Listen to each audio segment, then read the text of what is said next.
Bab 2019. Ayah, aku salah. 1. Mendengar apa yang dikatakan takdir kuno, Erik Dao sedikit mengernyit, jangan remehkan orang ini. Intuisi memberitahunya bahwa pria berbaju biru di ruang dan waktu lain di hadapannya sangat tidak biasa. Pada saat ini, dia merasa sedikit tidak nyaman. Mendengar kata-kata Erik Dao, Taeil dan takdir kuno memandang pria berbaju biru di kejauhan, dan pada saat ini, senyuman di wajah mereka berangsur-angsur menghilang. Tidak bisa melihat apakah itu takdir kuno atau Taeil, keduanya tidak dapat melihat melalui pria berbaju biru tidak jauh saat ini. Tepat pada saat ini, sebuah suara tiba-tiba datang dari samping, "Ayah." Mendengar kata-kata itu, semua orang berbalik dan melihat, tidak jauh, 3 orang berjalan perlahan. Itu adalah Mileye, Klujing dan Ladia.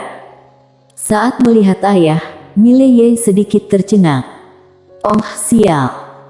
Gerbang bintang ini sangat mengagumkan, sebenarnya benar-benar mengeluarkan orang tua itu. Mengagumi. Pria berbaju biru memandang Mileye, lalu menggelengkan kepalanya. Mengapa kamu masih sangat lemah? Ekspresi Mileye membeku. Pria berbaju biru memandang Klujing dan Ladia lagi, dan dia tersenyum sedikit. Apakah mereka semua istrimu? Ekspresi Klujing dan Ladia tiba-tiba menjadi sedikit tidak wajar. Mileye hendak berbicara, tetapi Klujing segera berkata, "Yang mulia salah paham. Aku tidak." Saat ini, dia sedikit marah. Sepertinya ayah ini tidak serius. Pria berbaju biru memandang Ladia, "Kalau begitu kamu."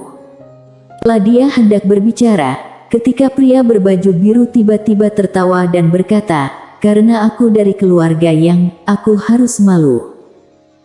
Saat dia berbicara, dia merentangkan telapak tangannya, dan seberkas cahaya pedang terbang tiba-tiba. Dan saat berikutnya, cahaya pedang itu langsung jatuh ke alis Ladia. Boom! Dalam sekejap, Ladia gemetar hebat, dan kemudian, napas yang sangat menakutkan tiba-tiba keluar dari tubuhnya. Boom! Seluruh Star Territory direbus langsung. Tidak. Seluruh dunia kuno mendidih. Pada saat ini, semua orang di lapangan tercengang. Termasuk Ladia sendiri. Apa yang terjadi? Klujing menatap Ladia dengan tak percaya. Dia tidak tahu apa yang terjadi, tetapi dia tahu bahwa Ladia sedang berubah saat ini. Transformasi sejati. Apa yang dilakukan pria berbaju biru ini?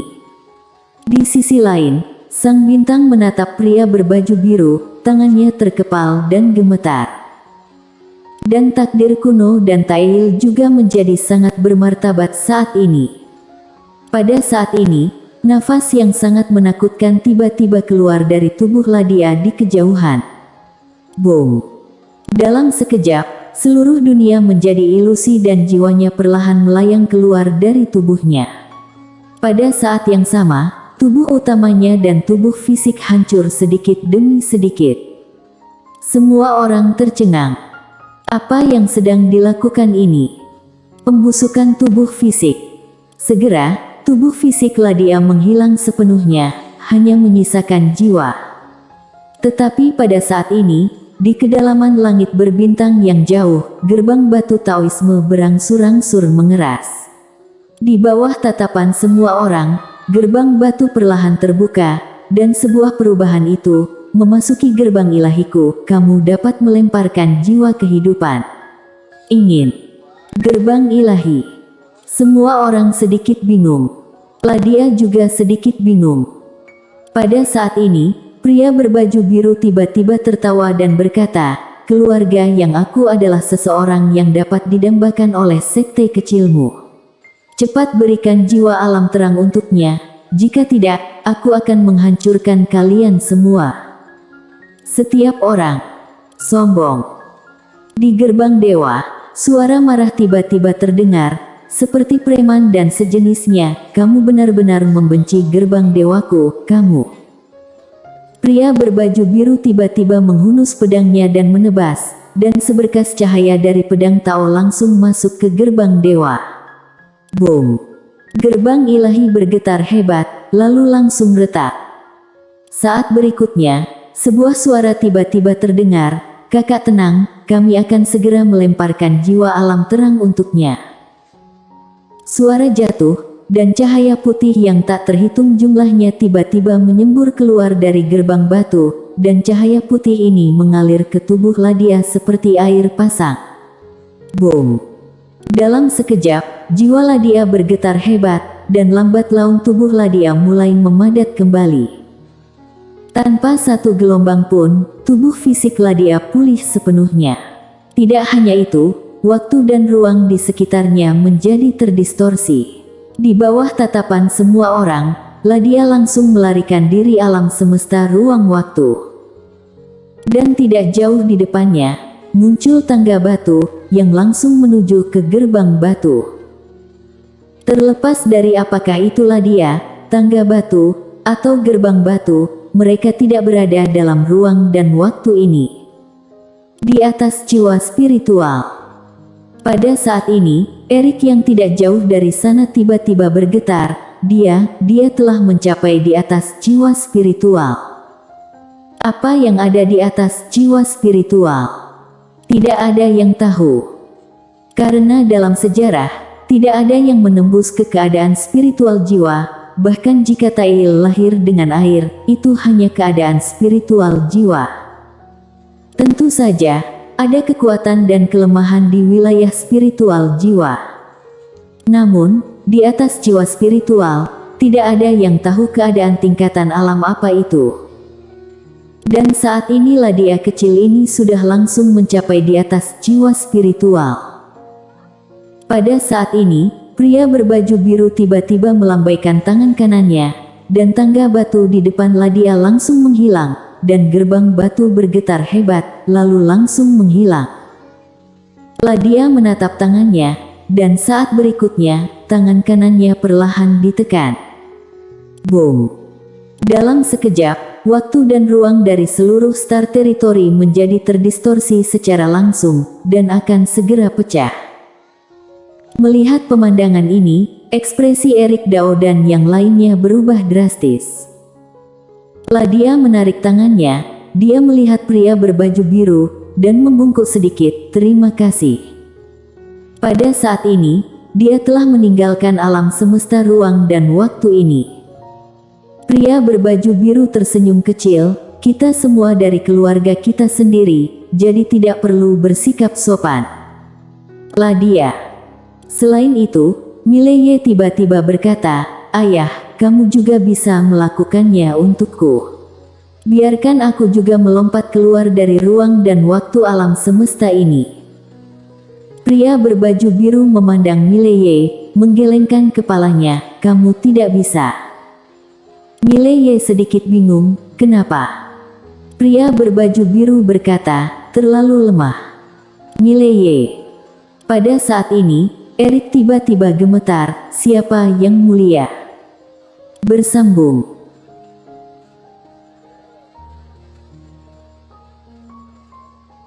Bab 2020. Ayah, aku salah. 2. Pria berbaju biru memandang Erik Dao dan berkata sambil tersenyum, "Bukankah kamu datang untuk mencariku? Kenapa kamu masih bertanya siapa aku?" Erik Dao memberi hormat sedikit, dan berkata dengan hormat, "Senior, ini salah paham." Pria berbaju biru menghunus pedangnya dan memotongnya. Dalam sekejap, kepala puluhan ribu master gerbang bintang terbang serempak. Adegan ini sangat berdarah. Pria berbaju biru memandang Erik Dao dan berkata sambil tersenyum, "Ini juga salah paham." Erik Dao. Pria berbaju biru itu tiba-tiba bingung, "Aku sangat bingung tentang satu hal. Kamu memiliki konflik dengan anakku, kamu tidak menargetkan dia datang padaku. Kenapa begitu?" Mileye di samping tiba-tiba berkata, "Mereka ingin menghilangkan akar bencana." Pria berbaju biru memelototi Mileye, bisakah kamu menyelesaikan masalah ini sendiri? Jangan tanya aku dan Destiny untuk membantumu. Mileye berkata dengan serius, ayah, kamu harus memiliki hati nurani.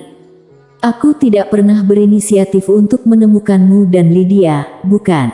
Mereka menemukanmu sendirian, dan aku telah tidak ada hubungannya denganmu. Pria berbaju biru terdiam. Sepertinya benar.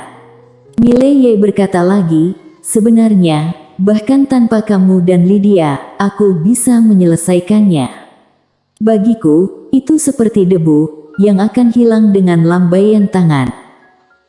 Mendengar ini, semua orang di lapangan memandang Mileye. Lambaikan tanganmu dan mati. Apakah ini serius? Pria berbaju biru tersenyum dan berkata, kalau begitu kamu bisa menyelesaikannya sendiri. Saat dia berbicara, tubuhnya tiba-tiba menjadi ilusi. Melihat adegan ini, kelopak mata Mileye berkedut, dan dia dengan cepat berkata, ayah. Tunggu. Pria berbaju biru tersenyum dan berkata, apa yang kamu lakukan? Mileye berkata dengan serius, ayah, apakah kamu tahu mengapa mereka mencarimu, bukan Lydia? Mendengar ini, pria berbaju biru mengerutkan kening, kenapa? Mileye berkata dengan serius, mereka berkata, kamu lebih lemah dari Lydia, dan kamu lebih mudah diganggu. Persetan. Pria berbaju biru tiba-tiba melihat ke arah Erik, dan saat berikutnya, Erik terbang keluar, dan pada saat yang sama, cahaya kedua pedang Tao langsung tenggelam ke dalam takdir kuno, dan antara alis Taeil. Boom! Tubuh fisik takdir kuno dan Taeil langsung hancur, dan kemudian hanya jiwa yang tersisa. Pembunuhan instan langsung. Mereka bertiga tertegun. Ini adalah pertama kalinya pria berbaju biru melakukan tembakan, dan kali ini, ketiganya tewas seketika. Erik Dao, yang hanya memiliki jiwanya yang tersisa, sedikit bingung apa yang dia lakukan. Apakah dia mencari kematian yang legendaris? Di sisi lain, Klu Jing tiba-tiba menatap Mileye. Dia menatap Mileye, kamu bilang ayahmu sedikit lebih baik darimu. Mileye berkedip, ya. Klu Jing berkata dengan marah, tidak tahu malu, apakah ini sedikit lebih kuat? Apakah ini 100 juta poin? Mileye. Pada saat ini, Taeil di samping tiba-tiba berkata, kamu telah melompat keluar dari alam semesta yang ada ini.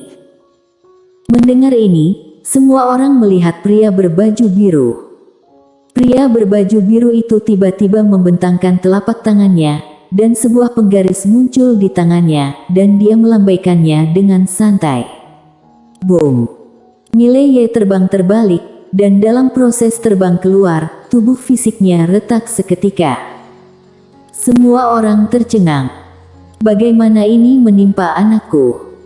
Setelah Mileye berhenti, dia juga sedikit bingung. Dia melihat pria berbaju biru, ayah, kamu. Pria berbaju biru menatap Mileye, kekuatanku tidak terlalu bagus, ada banyak hal mencolok.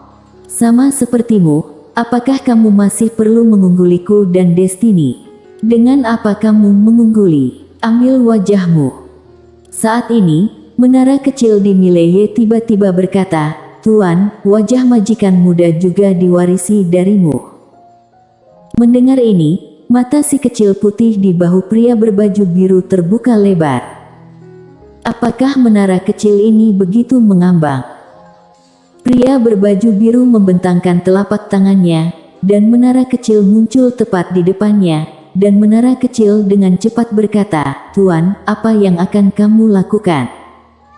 Pria berbaju biru mengayunkan satu kaki. Boom! Menara kecil terbang langsung, dan ketika berhenti, badan menaranya terbelah. Menara kecil bergetar, Tuan. Pria berbaju biru berayun lagi. Bang bang bang bang. Segera, ada teriakan di lapangan. Tidak hanya dari menara kecil, tapi juga dari Mileye. keduanya dipukuli. Di kejauhan, menara kecil meratap, "Guru, aku sekarang menara nomor 1 di dunia puluhan ribu surgawi, tolong hormati aku."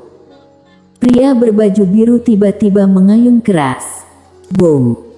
Menara kecil langsung tersapu ke ujung langit berbintang, tetapi saat berikutnya, secara paksa diteleportasi kembali dengan kekuatan yang kuat. Begitu saja, satu orang dan satu menara disapu oleh pria berbaju biru seperti bola. "Majikan muda, mari kita bergabung untuk mundur. Aku pikir, dengan kekuatan kita saat ini, kita harus bisa melawan Tuan." "Bagus." Pria berbaju biru hendak bergerak, ketika menara kecil tiba-tiba bergetar hebat, dan kekuatan yang kuat menyembur keluar dari tubuhnya. Melihat adegan ini, si kecil putih di bahu pria berbaju biru membuka mulutnya, dan wajahnya penuh ketidakpercayaan. Apa yang terjadi dengan menara kecil ini? Bagaimana itu melayang sedemikian rupa? Sebenarnya ingin melawan. Lebih jatuh dari Yana. Menara kecil tiba-tiba berkata, "Majikan muda, ayo." Setelah selesai berbicara, ia langsung menuju pria berbaju biru itu. Namun, Mileye tidak bergerak. Pria berbaju biru mengetuk penggaris panjang dengan ringan, dan menara kecil langsung diletakkan di tempat. Di kejauhan, Mileye dengan cepat memberi hormat, "Ayah, aku salah." Menara kecil bersambung.